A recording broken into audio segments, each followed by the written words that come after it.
The stagecoach lurched to a halt in front of the weathered timber building that served as San Diego's general store, and through the curtain of falling snow, Jasmine Lockhart glimpsed a town that looked nothing like the sunny California settlement she had imagined during her 3-week journey from Boston. December of 1879 had brought an unprecedented cold snap to the southern coast, and the whiteness that blanketed the dusty streets seemed to muffle every sound except the pounding of her own anxious heart. She clutched her carpetbag tighter, feeling the weight of her mother's pearl necklace hidden in the lining. The only valuable thing she had left in this world after the bank had seized everything else following her father's death 6 months prior. The driver opened the door, and she stepped down into ankle-deep snow, her worn boots immediately soaking through. No one had come to meet her, which was not surprising since her telegram announcing her arrival had been sent only 5 days ago to her Aunt Martha, a woman she had never met, but who had reluctantly agreed to take her in after Jasmine's desperate letter explained her circumstances. The street was nearly empty, just a few bundled figures hurrying between buildings, their breath making small clouds in the frigid air.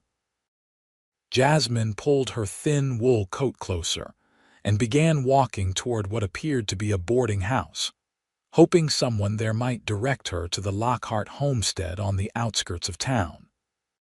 She had taken perhaps 10 steps when her foot caught on something hidden beneath the snow, and she pitched forward, her bag flying from her grip and landing with a soft thud several feet away. Before she could even push herself up from the cold ground, strong hands gripped her arms and lifted her as though she weighed nothing at all. "Easy there, miss. These streets are treacherous when you cannot see what's beneath your feet." The voice was deep and warm, with a slight drawl that spoke of years spent under open skies rather than city roofs.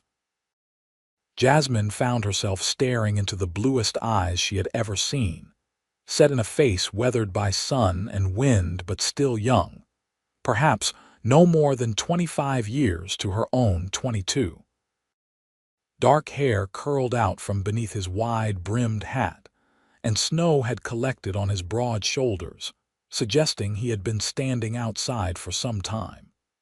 He held her steady until she found her footing, then released her and moved to retrieve her bag. "Thank you," she managed, her teeth beginning to chatter. "I was looking for the boarding house.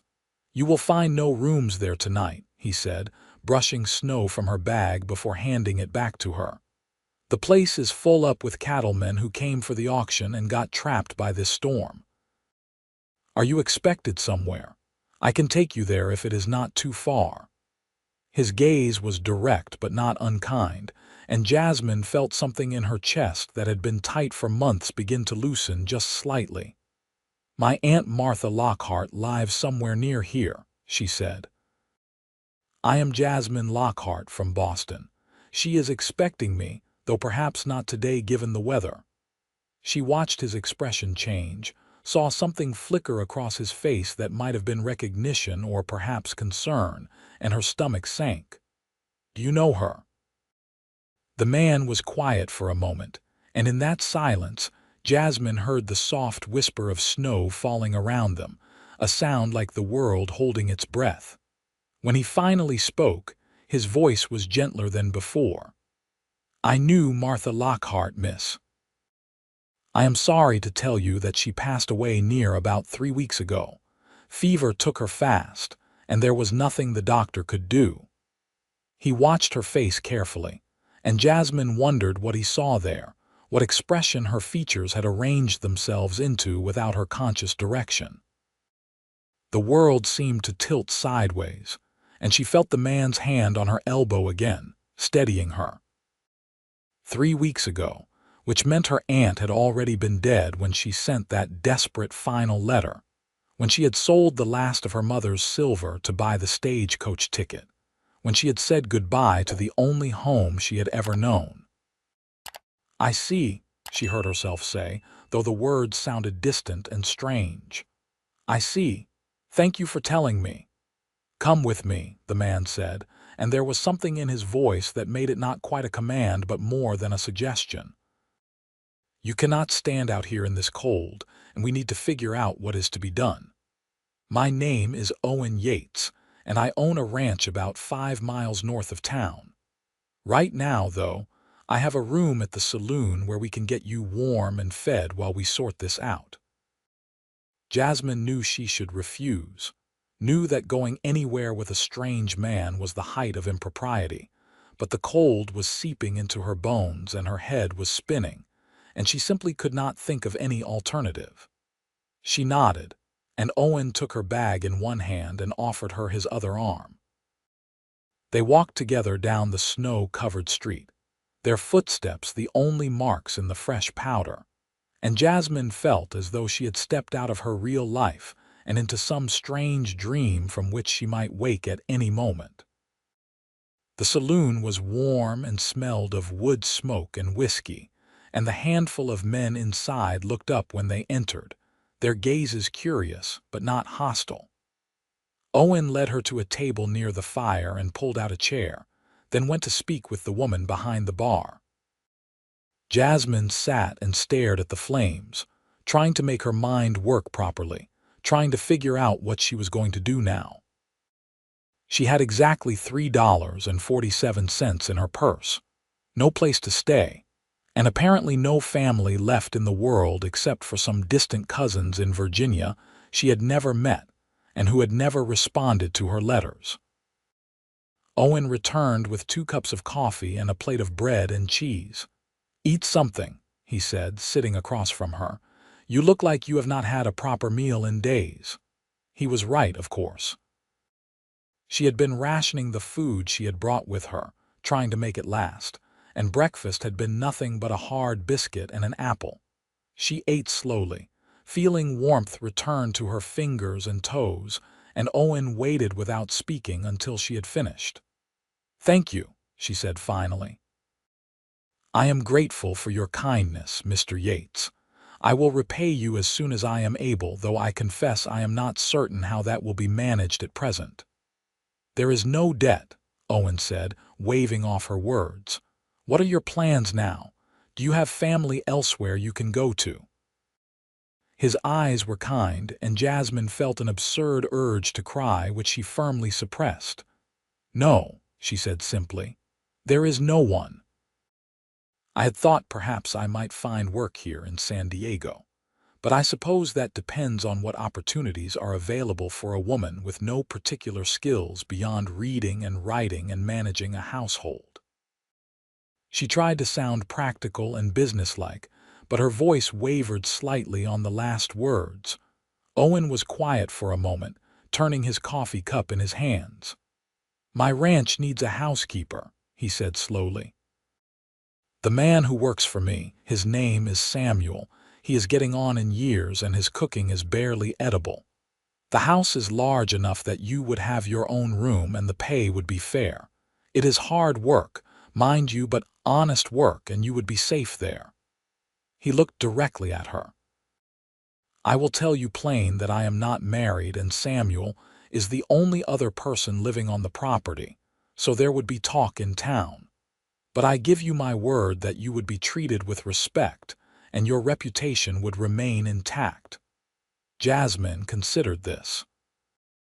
She had few options, and turning down honest work out of concern for what people might say seemed foolish when she had nowhere else to go and no other prospects. "I accept," she said.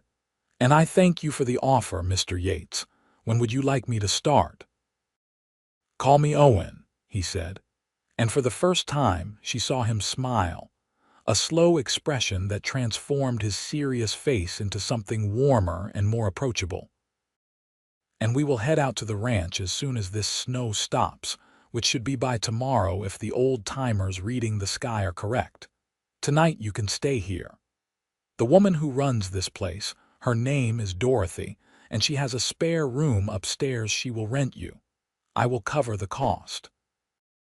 "I cannot let you do that," Jasmine protested, but Owen shook his head. "You are about to become my employee," he said. Consider it an advance on your wages. Besides, I am not going to send a woman out into a snowstorm with nowhere to go. This My story mother was would posted rise on the from her channel The grave Rusty and box Saddle. my Please do ears if not I did such repost a it in thing. any form. There was a sadness in his voice when he mentioned his mother, and Jasmine wondered how long ago he had lost her. They sat by the fire for another hour, and Owen told her about his ranch, about the 100 head of cattle he ran on the property, about the horses he bred and trained, about the land itself with its rolling hills and unexpected streams. He spoke of San Diego, too, of how it was changing from a sleepy pueblo into a real American town, how the railroad would arrive soon and bring more people and more commerce. His voice was soothing, and Jasmine found herself relaxing for the first time since she had left Boston. Found herself thinking that perhaps things might work out after all, that perhaps this strange turn of fate was not the disaster it had seemed at first. When Owen finally stood to leave, he paused by her chair. "You make everything beautiful again," he said quietly, and when she looked at him in confusion, he gestured toward the window. "The snow. Before you arrived, I was just seeing the trouble it would cause, the cattle that might freeze, the damage to the buildings. But when I watched you step down from that stagecoach, all I could see was how peaceful it looked, how clean and new. You changed the way I was seeing the world, and I am grateful for that." Jasmine felt heat rise in her cheeks, felt something flutter in her chest that she did not quite have a name for. "That is a very kind thing to say," she managed.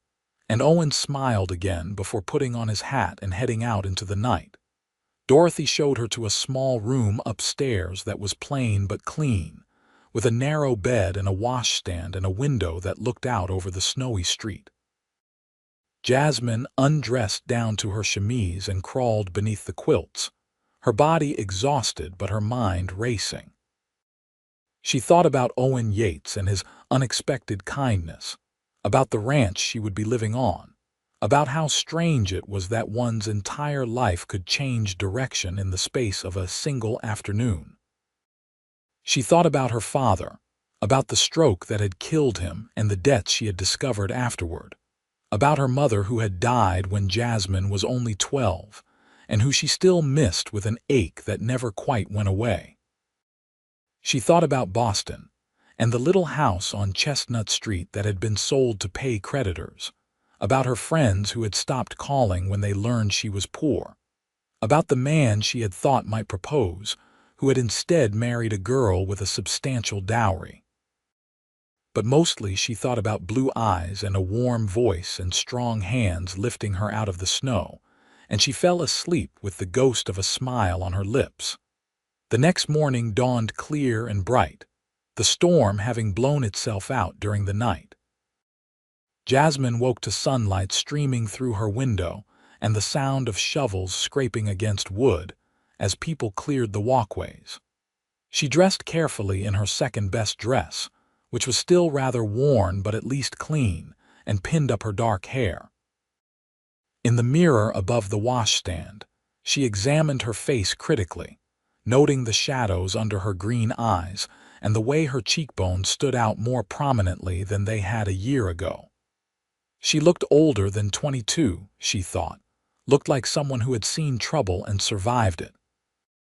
Downstairs, Dorothy had prepared breakfast, and Jasmine ate at a small table near the window, watching the town come to life.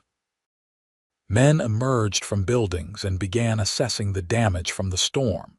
Children ran through the snow throwing handfuls at each other, and a wagon loaded with supplies made its slow way down the main street. It all seemed very different from Boston, rougher and more immediate, and Jasmine felt both frightened and oddly exhilarated by the newness of everything. Owen arrived just as she finished eating, leading 2 horses that stamped and blew steam in the cold air. He had a bundle tied behind one saddle that proved to be a heavy coat lined with sheepskin. "Thought you might need this," he said. "It belonged to my mother and has been sitting in a trunk for years. You are about her size, I think." The coat fit perfectly, and Jasmine blinked back tears at this thoughtfulness. "I will treasure it," she said, and meant it. Owen helped her mount the smaller of the two horses, a gentle mare with kind eyes, and then swung up onto his own mount with an ease that spoke of a lifetime in the saddle. They rode north out of town, following a road that quickly became nothing more than a track through the snow. The landscape was startlingly beautiful, white hills rolling away toward distant mountains, dark oaks standing out against the brightness like ink sketches. The air was cold and clean, and Jasmine breathed deeply, feeling something in her chest expand and open. Owen rode slightly ahead, occasionally pointing out landmarks or telling her the names of plants they passed, and Jasmine listened and watched and tried to memorize everything. The ranch appeared after nearly an hour of riding, a sprawling adobe structure with a red tile roof and a wide covered porch that wrapped around three sides. Behind it stood a barn and several other outbuildings, and Jasmine could see cattle dotting the hillsides in the distance, dark shapes against the snow.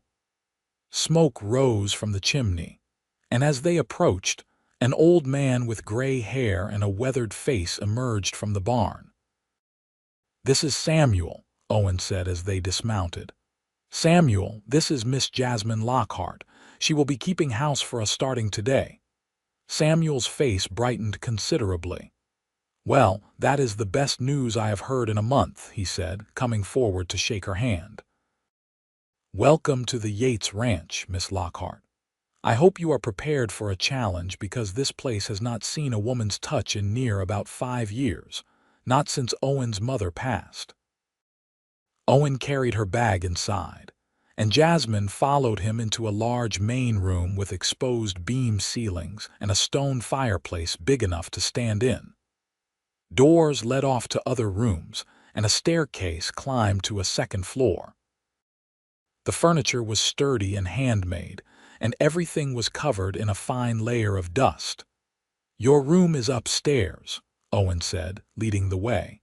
"First door on the right. My room is at the end of the hall, and Samuel sleeps in the small house near the barn. Washroom is through there, and we have a good well, so there is plenty of water." The room he showed her was larger than the one at the saloon, with a real bed covered in quilts, a dresser with a spotted mirror, a rocking chair by the window, and even a small writing desk.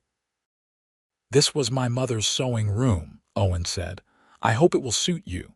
"It is lovely," Jasmine said honestly. "More than I expected, truly." Owen nodded and turned to leave, then paused in the doorway. "Settle in today and tomorrow. Starting the day after, we will work out a routine. Samuel can show you where everything is kept and answer your questions. Supper is at 6 if you are hungry." He left, his boots heavy on the stairs, and Jasmine sat down on the bed and looked around at what was now her home. She spent the rest of the day exploring the house, taking stock of what needed to be done. The kitchen was surprisingly well equipped, with a good stove and plenty of pots and pans, though everything needed a thorough scrubbing. The shelves were stocked with basics like flour and beans and coffee, but there was little else. The main room needed dusting and sweeping, the windows needed washing, and the curtains needed to be taken down and beaten. Upstairs, besides her room and Owen's, there were 2 other bedrooms that appeared unused and an office filled with papers and ledgers. Samuel proved to be a talker, happy to have someone new to converse with. Over a supper of beef stew that was indeed barely edible, he told her about the ranch, about how Owen's father had built it from nothing 30 years ago, about how Owen had taken over when his father died 10 years back, and had built it into one of the most successful operations in the region. "He is a good man," Samuel said firmly. "Works harder than any 2 other men I know, treats his animals well, pays his debts on time."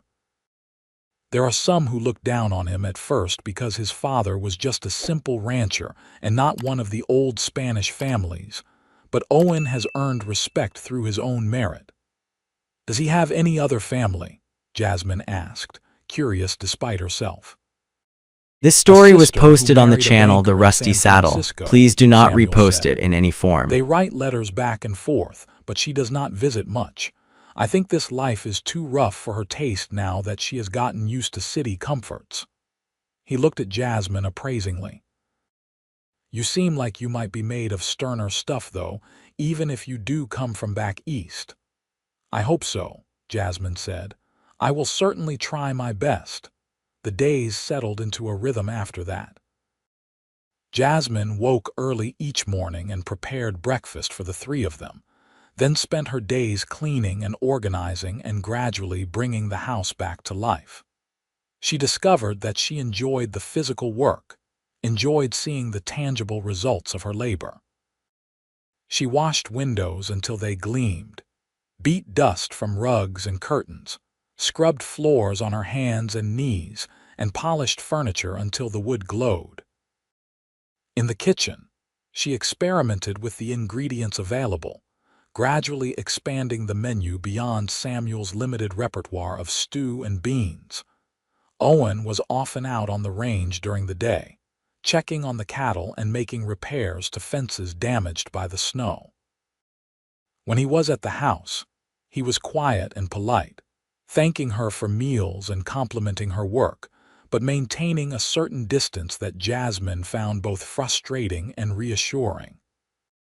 She caught him watching her sometimes, his blue eyes thoughtful, but he never said anything inappropriate and never pressed his attention on her in any way.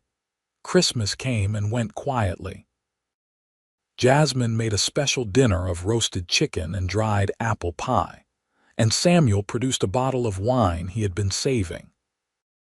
They ate by firelight, and Owen told stories about past winters, about the time a blizzard had trapped him in Line Shack for 6 days with nothing but dried meat and melted snow, about the Christmas when he was 10, and his father had carved him a wooden horse that he still kept in his desk drawer. It was peaceful and pleasant, and Jasmine realized she was happy, truly happy, for the first time since her father had died. January brought cold rain instead of snow, and Jasmine found herself spending more time indoors. She had finished the heavy cleaning and had moved on to organizing Owen's chaotic office, sorting through papers and creating a filing system that actually made sense. She discovered that he kept meticulous records of the ranch's operations, but filed them in no particular order, and she took pleasure in bringing order to the chaos. Owen came in one afternoon and found her surrounded by stacks of paper, and he laughed out loud, the sound startling both of them. "I see you have found my weakness," he said, looking around at the organized chaos. "I can handle 1,000 head of cattle and break the wildest horse, but keeping papers in order defeats me every time." "Everyone has their strengths," Jasmine said, smiling up at him. "Mine just happened to involve alphabetical order and logical filing systems." Owen sat down in the chair across from her, stretching his long legs out in front of him. He had been mending fences all day, and there was mud on his boots and a tear in his shirt sleeve. "Can I ask you something, Jasmine?" he said, and the use of her first name made her pulse quicken. "Of course," she said, setting down the papers she had been holding. "You ever regret coming here? Do you miss Boston?" His eyes were serious, searching her face. Jasmine considered the question carefully. "I miss certain things," she said slowly. "I miss my father, though I would miss him anywhere. I miss the ocean, which I know is strange since the ocean is not that far from here. But I do not miss the city itself, or the people I knew there. They were not truly my friends if they could turn their backs so easily when my circumstances changed." She paused, then continued. "I think perhaps I was never really suited to that life. I always felt like I was play acting, pretending to be someone I was not." Here, I feel more like myself than I ever did there." "I am glad," Owen said quietly. "I was worried that you might find ranch life too hard, too isolated." "The work is hard," Jasmine admitted, "but it is honest work and I like that. And as for isolated, I have never been someone who needed constant company. I am content with my own thoughts, and when I do want conversation, there is you and Samuel." She felt her cheeks warm. "I am happy here, Owen, happier than I expected to be." Something shifted in his expression, something that made Jasmine's breath catch. He leaned forward slightly, and for a moment she thought he might reach for her hand, but then Samuel's voice called from downstairs asking about supper, and the moment passed. Owen stood, running a hand through his dark hair. "I should let you get back to work," he said. "But thank you, Jasmine, for everything you have done here, for bringing this house back to life. It means more than I can properly express." After he left, Jasmine sat for a long moment, her heart beating faster than normal, her hands trembling slightly as she returned to sorting papers. She was falling in love with him, she realized. Perhaps she had been falling in love with him since that first moment when he had lifted her out of the snow. Or perhaps it had happened gradually over these weeks of shared meals and quiet conversations and stolen glances. Either way, the feeling was there, undeniable and growing stronger every day. The realization should have frightened her, but instead it filled her with a strange sense of peace. She had thought, after the man in Boston had chosen money over her, that perhaps she was not meant for love, that perhaps she was destined to go through life alone. But here, in this unexpected place with this unexpected man, she had found something real and true and worth holding on to. February brought warmer weather, and the first signs of spring. Green shoots began appearing through the brown grass, and the cattle grew more active, moving across the hills in larger groups. Owen began preparing for the spring roundup, and the ranch became busier as he hired temporary hands to help with the work. Jasmine found herself cooking for 6 or 7 men instead of 3, and the kitchen became the heart of the house, always warm and filled with good smells. The men treated her with respect, tipping their hats when they saw her and thanking her politely for meals. She learned their names and their stories, learned that 2 of them had families in town, that one was saving money to buy his own place, that another had a beautiful singing voice and would entertain them sometimes in the evenings with old songs from Tennessee. The ranch felt alive in a way it had not before, and Jasmine thrived on the energy and purpose.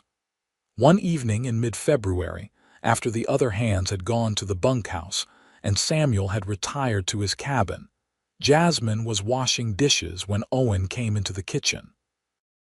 He moved quietly for such a large man, and she did not hear him until he was standing right beside her.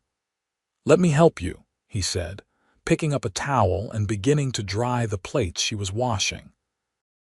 They worked in companionable silence for a few minutes, and then Owen said, "There is a dance in town this Saturday. The church holds one every month to raise money for various causes. I was wondering if you might like to go. With me, I mean, if you want to." Jasmine's hands stilled in the soapy water. A dance with Owen, in front of the whole town. It would make a statement, would announce to everyone that they were more than just employer and employee. Her heart hammered in her chest. "I would like that very much," she said softly. Owen's face lit up with a smile that transformed him from handsome to devastatingly attractive. "Good," he said. "That is good. We will leave around 7 on Saturday evening then." Saturday seemed to take forever to arrive, but finally the day came. Jasmine spent the afternoon preparing, washing her hair and pressing her best dress, which was a deep blue silk that had been her mother's, and which she had altered to fit her slimmer frame. She pinned her hair up in a more elaborate style than usual and even found a bit of rouge to add color to her cheeks.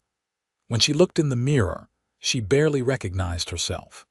She looked almost pretty, she thought, almost like someone who belonged at a dance on a handsome man's arm. Owen was waiting for her at the bottom of the stairs, and when he saw This her, story was his posted on the expression made channel The all her Rusty effort Saddle. worthwhile. Please do not repost it in any "Jasmine," form. he said, his voice rough. "You look beautiful. Absolutely beautiful." He was wearing a clean shirt and vest, his hair still damp from washing, and he smelled of soap and leather. He offered her his arm and helped her up into the wagon he had prepared, which had been lined with blankets to protect her dress from any dirt. The drive to town took nearly an hour, and they talked about everything and nothing, their words coming easily in the twilight. The church hall was already crowded when they arrived, filled with people in their best clothes. A small group of musicians was setting up in one corner, and tables laden with food lined one wall. Jasmine felt eyes turn toward them as they entered, felt the weight of curious stares, but Owen kept his hand on her lower back and guided her confidently into the room. Several people came over to greet them, and Owen introduced her to what felt like half the town. There was the doctor, an elderly man with kind eyes, and his wife, who immediately began asking Jasmine about her impressions of California. There was the banker and his wife, who looked at Jasmine's dress with barely concealed envy. There were ranchers and shopkeepers and their families, all curious about the Eastern woman who had come to keep house for Owen Yates. When the music started, Owen led her onto the floor for a waltz. His hand was warm on her waist, and he danced with surprising grace for a man who spent his days on horseback. "You are very good at this," Jasmine said, smiling up at him. "My mother insisted I learn," Owen said. "She said that just because we lived on a ranch did not mean I could be a complete barbarian." His eyes were soft with memory. "She would have liked you, I think. She would have liked seeing the house come back to life, hearing laughter in the kitchen again." "I wish I could have known her," Jasmine said honestly. They danced 3 more dances, and then Owen went to get them punch while Jasmine found a chair to rest. She was watching the other dancers when a woman about her own age sat down beside her. "I am Claire Harrison," the woman said, extending her hand. "My husband Tom is one of the temporary hands working for Owen right now." "Jasmine Lockhart," Jasmine said, shaking her hand. "It is nice to meet you." "I wanted to tell you how glad I am that you are out at the Yates Ranch," Claire said. "Owen has been alone too long. After his mother died, the house just felt sad, you know. But Tom says it feels like a real home again now, and that makes me happy." "Thank you," Jasmine said, touched by the woman's kindness. "That means a great deal." Claire leaned in conspiratorially. "Also, between you and me, half the unmarried women in this town have been throwing themselves at Owen for years, and it is nice to see him finally take notice of someone. You are good for him. Anyone can see that." Jasmine felt warmth spread through her chest. "I hope so," she said quietly. Owen returned with the punch, and they sat together and watched the dancers and talked with various people who stopped by. It was a lovely evening, and Jasmine found herself relaxing and enjoying the festivities. When it came time to leave, Owen helped her into the wagon and tucked a blanket around her legs to ward off the night chill. The moon was full and bright, turning the landscape silver. Owen drove slowly, in no apparent hurry to get home, and Jasmine sat close beside him, conscious of the warmth of his body next to hers. "Did you have a good time?" he asked. "A wonderful time," Jasmine said. "Thank you for taking me." Owen was quiet for a moment, then pulled the wagon to a stop. They were on a rise overlooking the valley, and in the distance, Jasmine could see the lights of the ranch. Owen turned to face her, and in the moonlight his eyes were very blue and very serious. "Jasmine," he said. I need to tell you something, and I apologize if this is too forward or if I am reading the situation wrong, but I have to say it or I will burst. Jasmine's heart was pounding so hard she was sure he must be able to hear it. "What is it?" she whispered. "I am in love with you," Owen said simply. "I think I have been since that first day when I saw you standing in the snow looking lost and brave and beautiful all at once. These past months, having you in my home, watching you bring light and warmth to everything you touch, it has been the happiest time of my life. I know I am just a rancher and you came from a much finer background, and I know it has not been very long, but I cannot keep pretending I do not feel what I feel." He reached out and gently cupped her face with his hand. "I love you, Jasmine. I love your strength and your kindness, and the way you hum when you are cooking, and the way you organize my papers, and the way you make everything in my life better just by being in it." Jasmine felt tears spill down her cheeks, but they were happy tears, joyful tears. "I love you too," she said, her voice breaking. "I love you so much, Owen. You saved me, not just that day in the snow, but every day since. You gave me a home and a purpose, and a reason to believe that life could be good again." Owen pulled her close and kissed her, and it was everything a first kiss should be, sweet and passionate and full of promise. When they finally pulled apart, both of them were breathing hard and Jasmine was laughing through her tears. "So, what happens now?" she asked. "Now," Owen said, "I would like to court you properly, and then, if you will have me, I would like to marry you and spend the rest of my life making you happy." "Yes," Jasmine said without hesitation. "Yes to all of it." They sat there on the hillside for a long time, talking and kissing and making plans for the future. Owen told her about the improvements he wanted to make to the ranch, about his dream of breeding the finest horses in California. Jasmine told him about her hope to start a small school for the children of the ranch hands, about how she wanted to plant a garden in the spring. They talked about children of their own someday, about growing old together on this land they both loved. When they finally arrived back at the ranch, it was well past midnight. Samuel was long asleep, and the house was dark and quiet. Owen walked Jasmine to her door and kissed her good night, and Jasmine went to bed happier than she had ever been in her life. The next few weeks passed in a blur of happiness. Owen courted her properly, bringing her wildflowers he picked on the range, taking her on rides to show her the beautiful corners of the ranch, sitting with her in the evenings by the fire reading or talking. He was unfailingly respectful, never pushing for more than she was ready to give, but his love was evident in every look and every touch. The other ranch hands noticed the change and began teasing Owen good-naturedly, asking when they could expect a wedding. Samuel was delighted, telling anyone who would listen that he had known from the first day that they were meant for each other. And Jasmine bloomed under the attention and affection, becoming more confident and more herself than she had ever been. In late March, Owen took her to his favorite place on the ranch, a hidden valley with a spring-fed pond surrounded by old oak trees. They spread a blanket and ate the lunch Jasmine had packed, and then Owen pulled out a small wooden box. "This was my grandmother's," he said, opening it to reveal a simple gold ring with a small diamond. "It is not fancy, but it has been in my family for 3 generations. I would be honored if you would wear it." "It is perfect," Jasmine said, her eyes filling with tears again. "I would love to wear it." Owen slipped the ring on her finger, and it fit as though it had been made for her. "Will you marry me, Jasmine Lockhart?" he asked formally. "Will you be my wife and my partner and the mother of my children? Will you help me build a life here that honors the past and looks forward to the future?" "Yes," Jasmine said. "Yes, Owen Yates, I will marry you. I will be honored to be your wife." They were married in early April in a simple ceremony at the church in San Diego.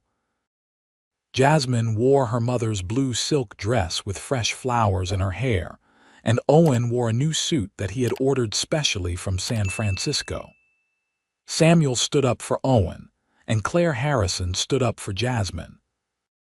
The whole town turned out for the celebration afterward, and the church This hall story was filled posted with on the music channel and The Rusty dancing and Saddle. laughter. Please do not repost That it in night, any form. Owen carried her over the threshold of the ranch house, and Jasmine felt like she was truly home.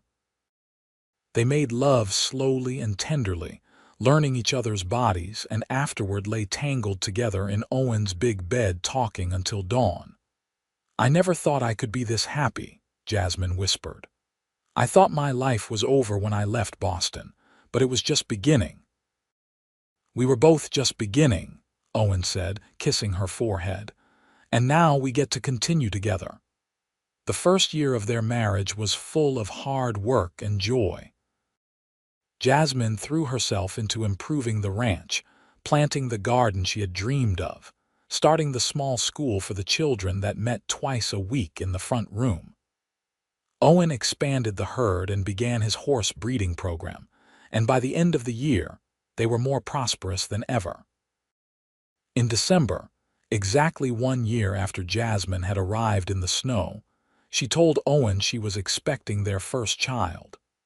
His joy was so great that he picked her up and spun her around, then immediately set her down and apologized, worried he had been too rough.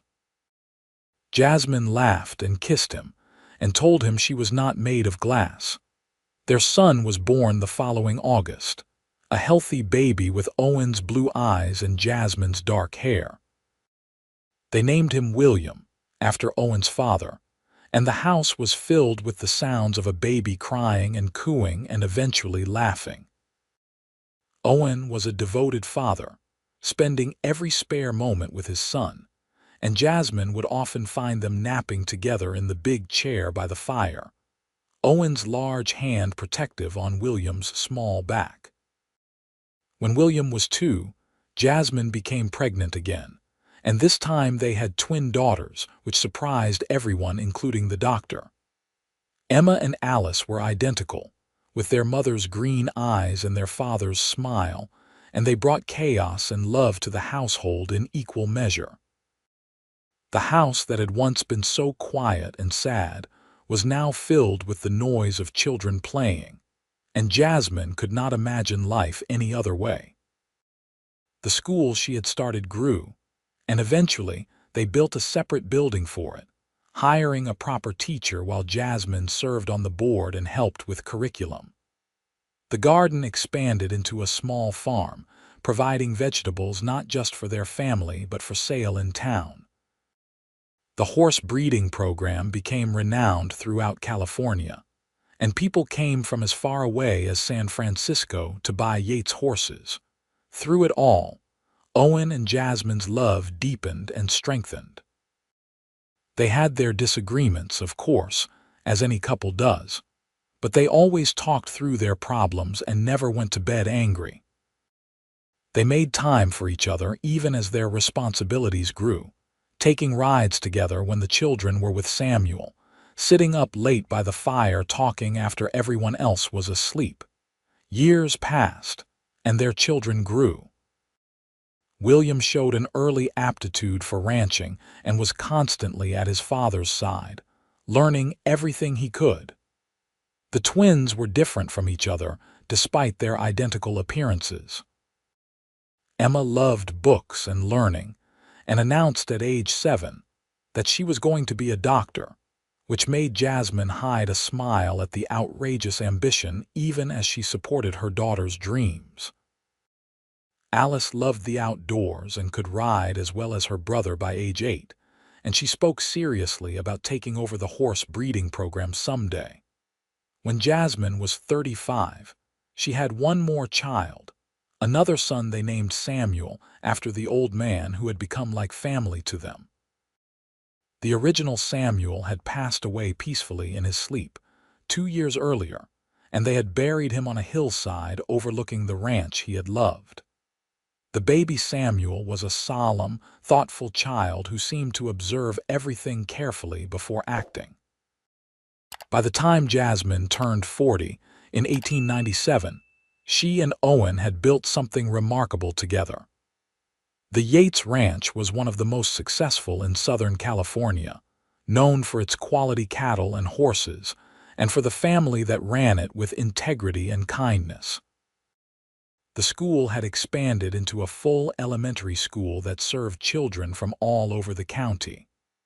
The farm produced enough to feed not just their family and workers, but to sell surplus at the market in town. But more than the material success, they had built a family full of love and laughter. Their children were healthy and happy, growing into strong, capable adults who knew they were loved unconditionally. The house was always full of people, between the children and their friends and the workers and the neighbors who stopped by. Jasmine's kitchen was the heart of it all, always warm and welcoming, always smelling of fresh bread or cookies or whatever she was cooking for the next meal. On a December evening 18 years after Jasmine had first arrived in San Diego, she stood on the porch watching snow fall, just as it had on that long-ago day.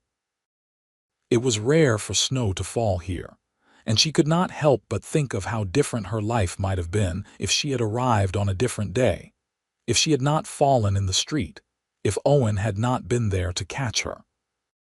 Strong arms wrapped around her from behind, and Owen's chin rested on top of her head. "What are you thinking about?" he asked. "About snow," Jasmine said. "About how I arrived here in snow and silence, and you broke both by speaking to me, by offering me kindness when I had nothing." "You had everything," Owen said, turning her to face him. "You just did not know it yet. You had strength and courage and beauty inside and out. I was the lucky one, Jasmine. You made everything beautiful again. You still do every single day." Jasmine reached up and touched his face, noting the lines that time had etched there, the gray that was beginning to show in his dark hair. He was still the most handsome man she had ever seen, and she loved him more now than she had on that moonlit night when he first told her he loved her. "We were both lucky," she said. "We found each other when we both needed saving, and we saved each other." They stood together on the porch, watching the snow fall and listening to the sounds of their children inside the house, arguing good-naturedly about something. William was home from college for the holidays, studying agriculture and full of new ideas for the ranch. The twins were 15 and constantly pushing boundaries, testing their independence while still knowing they were loved. Samuel at 8 was their baby, though he hated being called that. "Do you ever regret it?" Owen asked quietly. "Staying here, marrying me, choosing this life?" Jasmine looked at him in genuine surprise. "Never," she said firmly. "Not for a single moment. This is where I was meant to be, Owen, with you in this place, building this life. Everything that happened before was just leading me here to you, to this." Owen kissed her tenderly, and after all these years it still made her heart race. "I love you," he said. "I will love you until the day I die, and beyond that if such a thing is possible." "I love you too," Jasmine said. "Always and forever." They went back inside together, into the warmth and light and noise of their home, their life, their family. Behind them, the snow continued to fall, blanketing the world in quiet beauty, just as it had 18 years before when a lost woman had found her home and a lonely man had found his heart. The years continued to pass in the way that time does, sometimes quickly and sometimes slowly, but always moving forward. William graduated from college and returned to the ranch with a wife, a lovely girl named Margaret who he had met at school. She fit into the family easily, bringing her own warmth and humor to the household. Within 2 years, they made Jasmine and Owen grandparents, presenting them with a granddaughter named Mary, and then a grandson named Henry 2 years after that. Emma, true to her childhood declaration, pursued medicine with single-minded determination. It was not an easy path for a woman in the 1900s, but she was accepted to medical school in San Francisco, one of only 3 women in her class. She came home for holidays and summer breaks, full of stories about her studies and her dreams. Jasmine and Owen were fiercely proud of her, even as they worried about the obstacles she would face. Alice did indeed take over the horse breeding program, proving to have an almost supernatural gift with the animals. Under her guidance, the Yates horses became even more sought after, known for their intelligence and temperament as well as their physical qualities.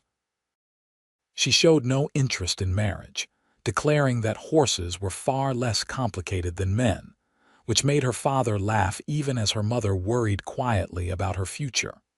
Young Samuel grew into a quiet, studious boy who loved books and learning. He spent hours in Owen's office, This going story through was the old posted on the records channel The and Rusty asking Saddle. Please do questions not about the repost ranch's it in any history. form. He began writing it all down, creating a detailed history of the property and the family. And Jasmine knew he would be the keeper of their stories, the one who would make sure future generations knew where they came from. In 1905, when Jasmine was 48 and Owen was 51, they celebrated their silver anniversary. The whole town came to the ranch for a party that lasted 2 days, with music and dancing and endless food. Their children organized everything, and Jasmine felt tears of joy constantly threatening as she looked around at all the people she loved, at the life she and Owen had built together.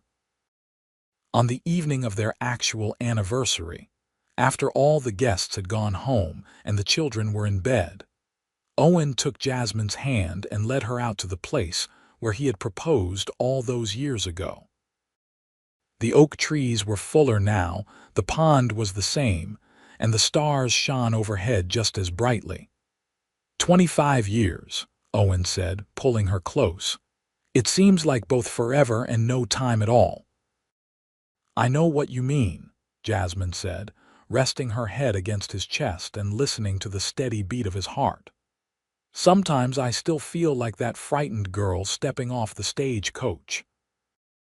But then I look around at everything we have built, at our children and grandchildren, and I can hardly believe it is real. It is real, Owen assured her. All of it. Every beautiful moment. He pulled back slightly so he could look at her face. You know what I remember most clearly about that day you arrived? It is not the snow, though that was unusual enough. It is the look in your eyes when I told you about your aunt. You were devastated. Anyone could see that, but you did not fall apart. You pulled yourself together and started figuring out what to do next. That strength, that resilience, it is what I fell in love with first. I did not feel strong, Jasmine admitted. I felt terrified and alone. But you kept going anyway, Owen said. That is what strength is. Not the absence of fear, but the ability to move forward despite it. He kissed her forehead. You have taught our children that, you know. All of them have that same quality, that same refusal to give up when things get hard. They got it from you. They got plenty from you too, Jasmine said. Your kindness, your integrity, your work ethic. William is becoming exactly the kind of man you are, and the girls have your determination and your sense of justice. They stayed at the pond until the moon rose high overhead, talking about the past and the future, remembering their favorite moments from 25 years of marriage. When they finally returned to the house, they found Alice waiting up for them, sitting on the porch in the darkness. Could not sleep, Jasmine asked, sitting down beside her daughter. I wanted to talk to you both, Alice said.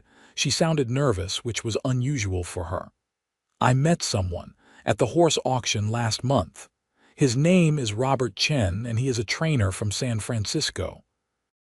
His family came from China originally, and he knows more about horses than anyone I have ever met except maybe father. Jasmine and Owen exchanged glances. They knew where this was going, and they also knew that Alice's choice might not be accepted by everyone. "Tell us about him," Owen said carefully. "He is smart and funny and kind," Alice said, her words coming faster now. "He treats the animals with respect, and he actually listens when I talk about breeding theories instead of just dismissing me because I am a woman. His family has been in California since the gold rush, and they have worked hard to build a good life despite all the prejudice they faced. He wants to start his own breeding program, and I thought perhaps we could partner with him, combine our knowledge and resources." She paused. "And I think I might be falling in love with him." Jasmine reached over and took her daughter's hand. "Then we will be happy to meet him," she said firmly. "If he makes you happy and treats you well, that is all that matters to us." "But other people," Alice started, and Owen interrupted her. "Other people do not get to decide who you love," he said. "Your mother and I know something about that. When we got married, there were people who said she was too good for me, that she would regret marrying a simple rancher. They were wrong. Love is love, Alice, and it is too precious to let other people's small-mindedness destroy it."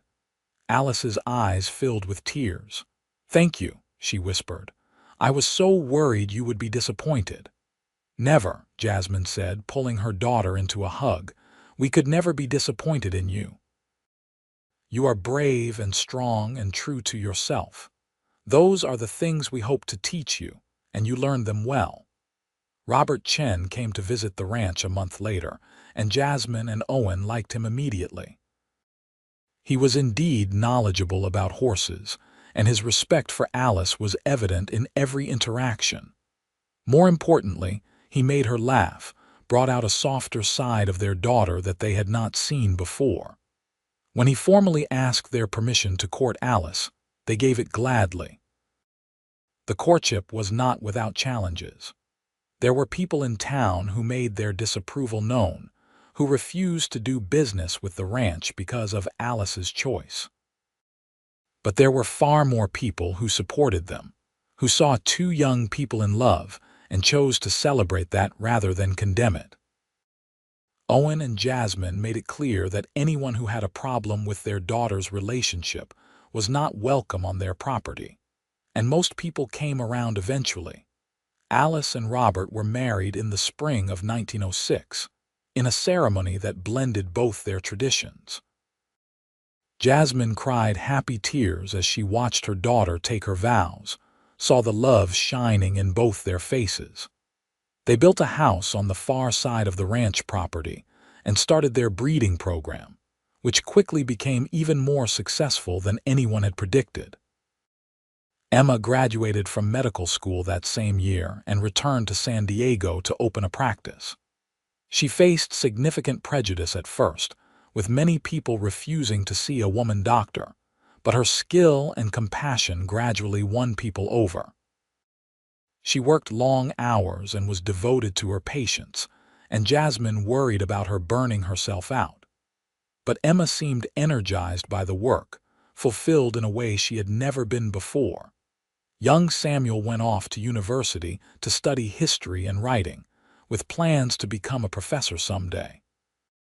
He wrote letters home every week, long, detailed descriptions of his classes and his friends, and his thoughts on everything from philosophy to politics. Jasmine saved every letter, treasuring these glimpses into her youngest child's expanding world. In 1910, Emma met a fellow doctor at a medical conference in Los Angeles. His name was David Preston, and he shared her passion for medicine and helping people.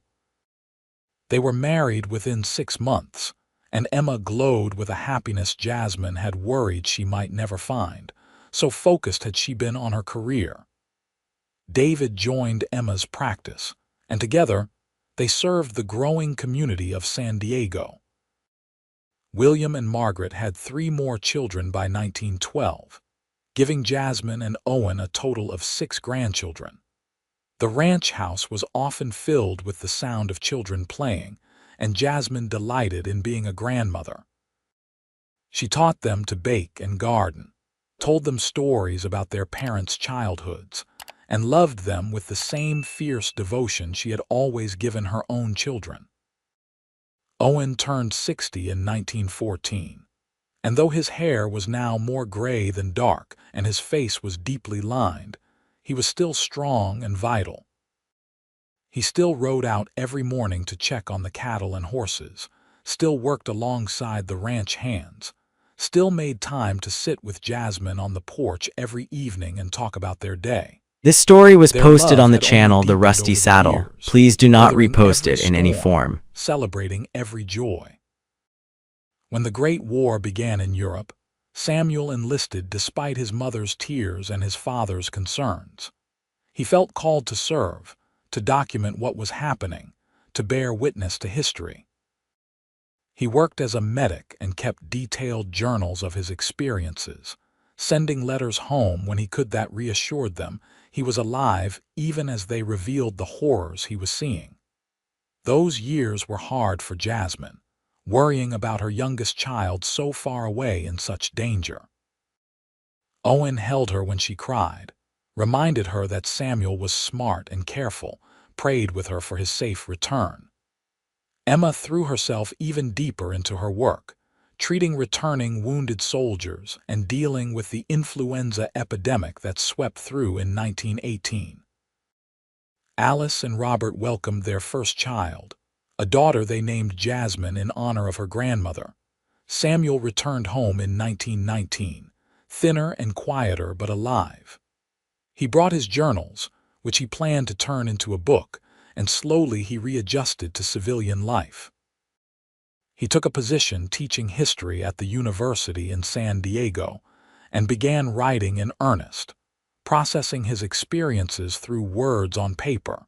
Through all of this, through the joys and sorrows and everything in between, Jasmine and Owen remained each other's constant. They had been married 40 years by 1925, and they celebrated with another big party at the ranch. This time there were grandchildren and great-grandchildren running around, friends old and new, a community that had been shaped in part by their example of love and commitment. On the actual evening of their anniversary, Owen once again took Jasmine to their special place by the pond. They moved more slowly now, their joints protesting the walk, but they still made it just as they always had. 40 years, Owen said, settling down on the blanket he had brought. Sometimes I still cannot believe you agreed to marry me. I cannot believe it took you so long to ask, Jasmine teased, sitting beside him and taking his hand. Their fingers laced together automatically, fitting perfectly as they always had. You remember what I said that first night? Owen asked.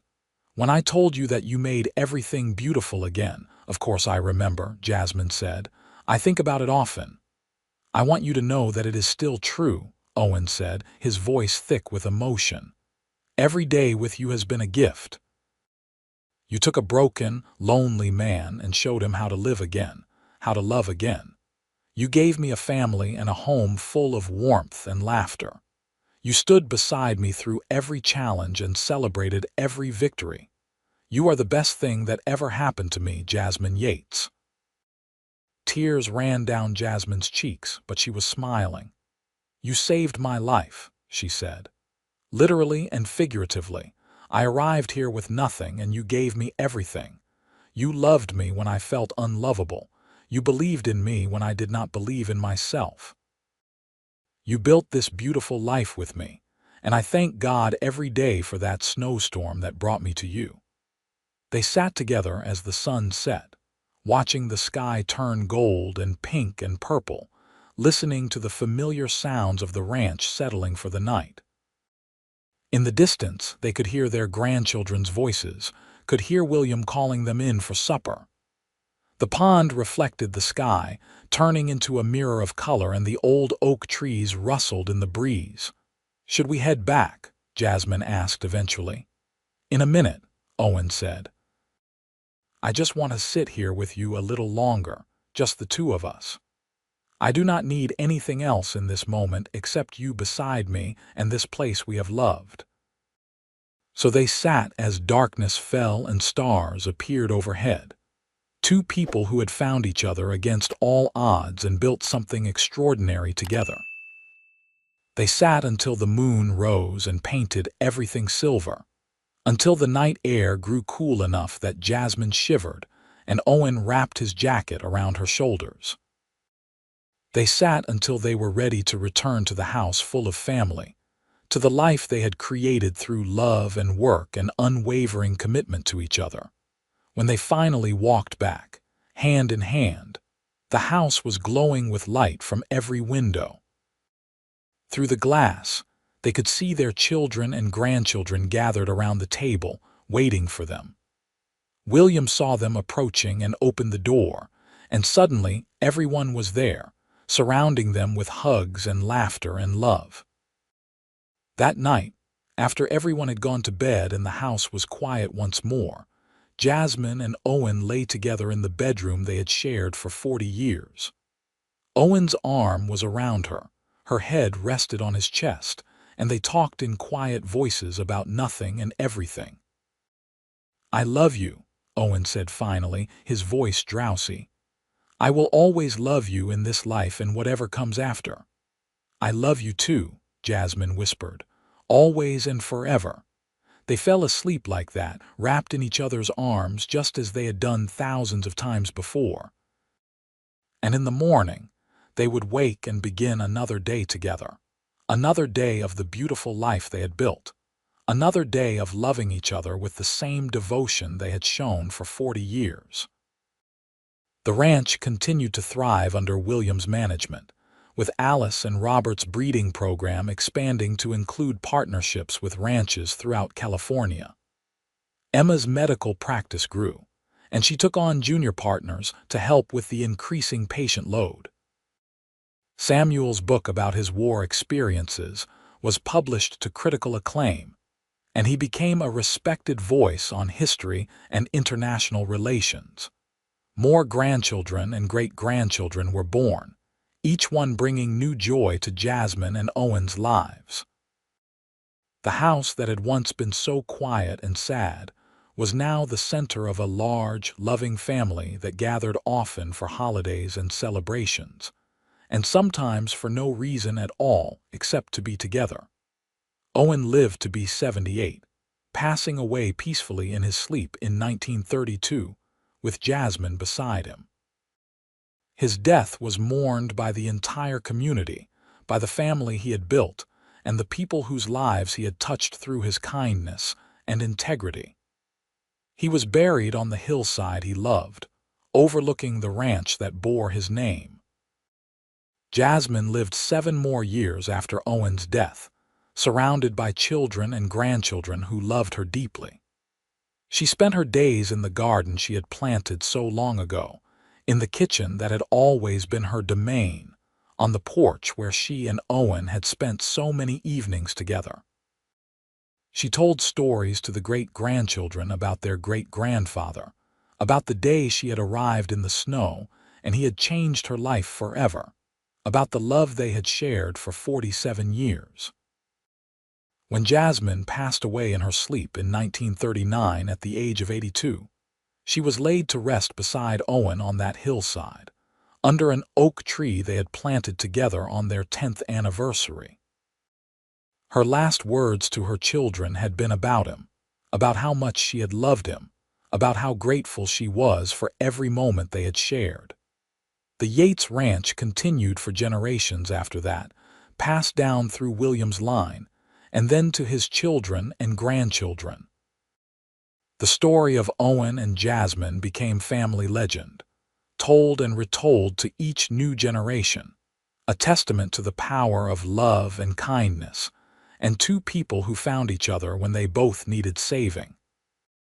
And on winter days when snow fell over San Diego, rare and beautiful, people would sometimes stop and remember the story of the woman who arrived in snow and silence, and the cowboy who broke both, who told her she made everything beautiful again, who loved her with his whole heart for the rest of his life.